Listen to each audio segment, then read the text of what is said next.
तो चलिए दर्शकों, खबरें सुपरफास्ट के आगे बढ़ेंगे, जहां पर प्रयागराज में अभी महाकुंभ शुरू होने में करीब 2 महीने का समय बाकी है। मेला क्षेत्र में अखाड़ों को जमीन आवंटन के मुद्दे पर आज प्रशासन की तरफ से संतों की बैठक बुलाई गई थी। बैठक शुरू होने से पहले ही संत आपस में भिड़ गए। तस्वीरें कैसी हैं दिखाते हैं आपको।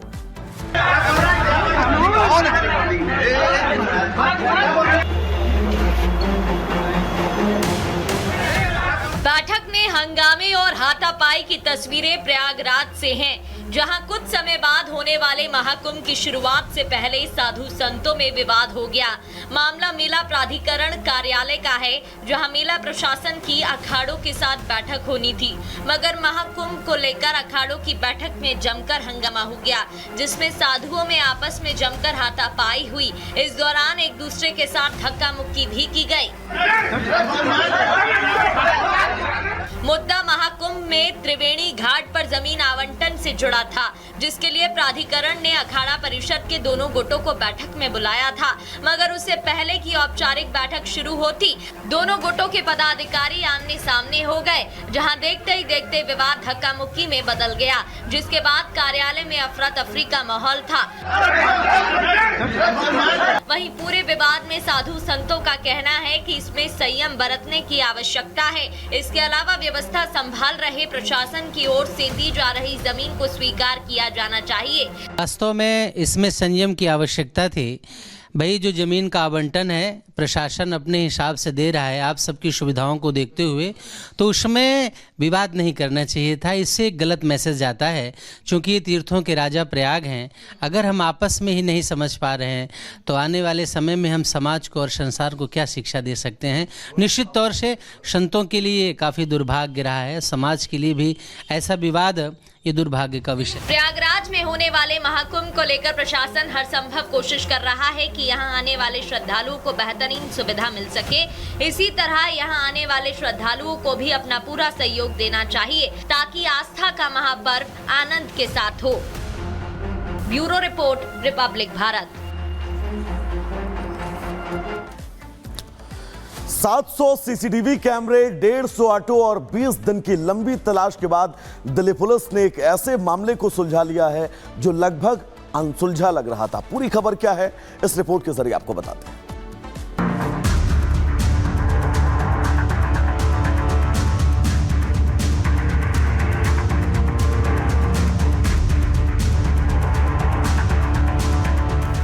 ये इंसान के भेष में वो राक्षस है जिन्होंने एक मासूम लड़की की अस्मिता के साथ खिलवाड़ की है। पीड़िता के साथ दुष्कर्म की घिनौनी वारदात को अंजाम दिया। दिल्ली के सराय काले खां गैंग रेप मामले में पुलिस ने इन तीनों आरोपियों को गिरफ्तार कर लिया है। ये आरोपी कबाड़ी, भिखारी और ऑटो चलाने का काम करते हैं। इन दरिंदों को पकड़ने के लिए पुलिस ने रिंग रोड के करीब 700 सीसीटीवी कैमरे खंगाले और 150 से ज्यादा ऑटो की छानबीन की, जिसके बाद इन आरोपियों को पकड़ा जा सका है। जिस समय 2 आरोपी युवती के साथ गैंगरेप की वारदात को अंजाम दे रहे थे, उसी दौरान ऑटो चालक प्रभु महतो वहां पे पहुंचता है। युवती को बचाने की बजाय लड़की को जबरदस्ती ऑटो में बिठाता है और राजघाट की इसी रोड पे ले आता है। तीनों आरोपी युवती के साथ ऑटो के अंदर गैंगरेप की वारदात को अंजाम देते हैं।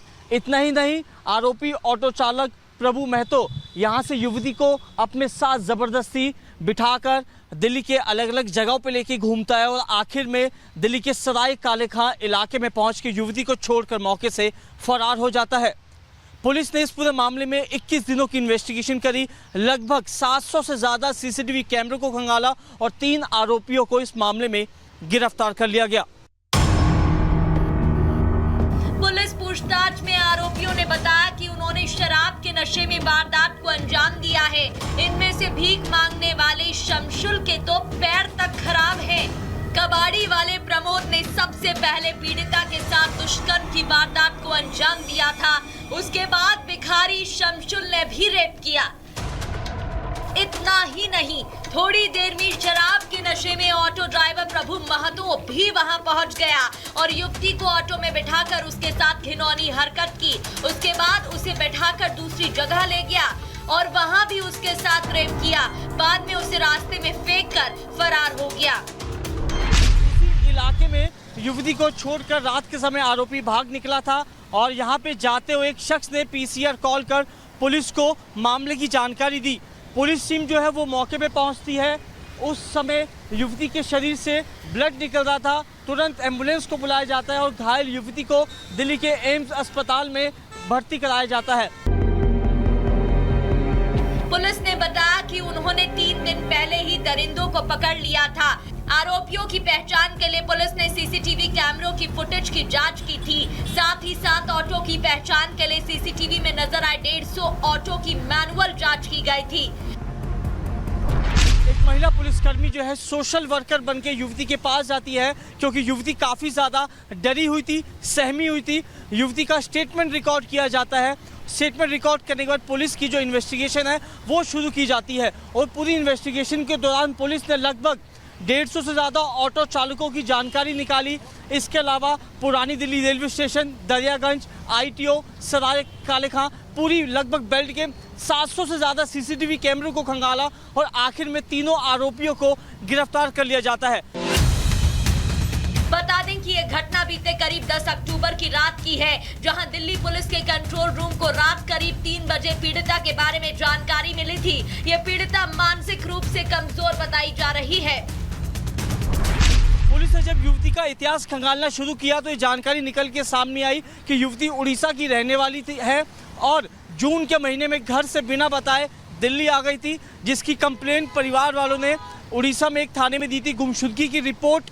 उसके बाद युवती दिल्ली में आके रहने लगी थी और दिल्ली में जब उसको कामकाज के बहाने बुलाया गया, कामकाज नहीं मिला तो सोशल वर्कर के रूप में दिल्ली के अलग अलग जगहों पे काम कर रही थी। और ये भी बताया जा रहा है पुलिस सूत्रों के मुताबिक कि लड़की दिमाग से काफ़ी ज़्यादा कमज़ोर थी और इसी फ़ायदा उठा के तीनों आरोपियों ने गैंगरेप की वारदात को राजधानी में अंजाम दे डाला।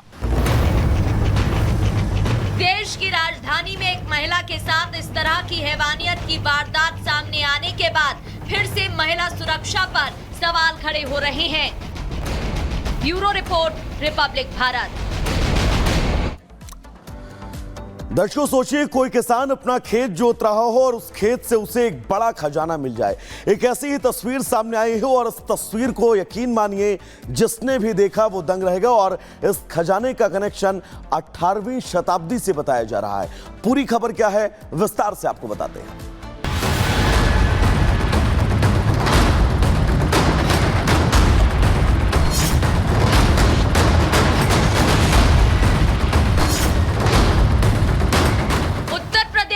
शाहजहांपुर जिले में मुगल कालीन हथियारों का जखीरा मिला। खेत की जुताई के दौरान किसान को 21 तलवारें, 13 बंदूक, भाले, खंजर और बर्छी मिले। ये हथियार सैकड़ों साल पुराने बताए जा रहे हैं। आज ये औजार बड़े निकले। कैसे? हर की जुताई के साथ। यहाँ पर पहले क्या था? पहले खेड़ा था। असल में किसान बाबू राम ने सैकड़ों साल पुरानी बाग खरीदी थी, जिसमें उसने खेती करने का फैसला लिया। बाबू राम ने जेसीबी की मदद से ऊपर की कड़ी मिट्टी निकलवाई। गुरुवार को किसान ट्रैक्टर से अपना खेत जोत रहा था। अचानक उसके हल से लोहे के टकराने की तेज आवाज आई। जहां उसे शक हुआ कि खेत की जमीन के अंदर कुछ है। उसने मिट्टी हटाकर देखा तो वो हैरान रह गया। खेत में हथियार मिलने की जानकारी क्षेत्र में आग की तरह फैल गई। हथियारों को देखने वालों की भीड़ जुट गई। तलवारों में चांदी की हैंडल लगी बताई गई है, जबकि बंदूक की सिर्फ नाल है। लकड़ी का हिस्सा दीमक खा गया है। माना जा रहा है कि तलवारें और बंदूक 200 साल पुराने हो सकते हैं। स्थानीय प्रशासन ने पुरातत्व विभाग को जांच पड़ताल के लिए बुलाया। थाना निगोही जनपद शाहजहांपुर के संबंध में है। दोपहर में थाने पर सूचना प्राप्त हुई कि ढैया तिवारी में बाबूराम के खेतों में कुछ प्राचीन अवशेष निकले हैं। इस संबंध में तत्काल राजस्व और पुलिस की टीम मौके पर पहुंची और देखा कि प्राचीन ऐतिहासिक कुछ तलवारें, बंदूकों की नाल, भाला आदि खेतों से निकले हुए हैं। नायब तहसीलदार साहब की मौजूदगी में, पुलिस की मौजूदगी में इन सबको कब्जे में लिया गया है और अग्रिम विधिक कार्रवाई की जा रही है। फिलहाल पुरातत्व विभाग हथियारों की जानकारी जुटाने में लगा है। साथ ही ये भी पता लगाया जाएगा कि आखिर ये हथियार कितने पुराने हैं। Bureau report, Republic Bharat.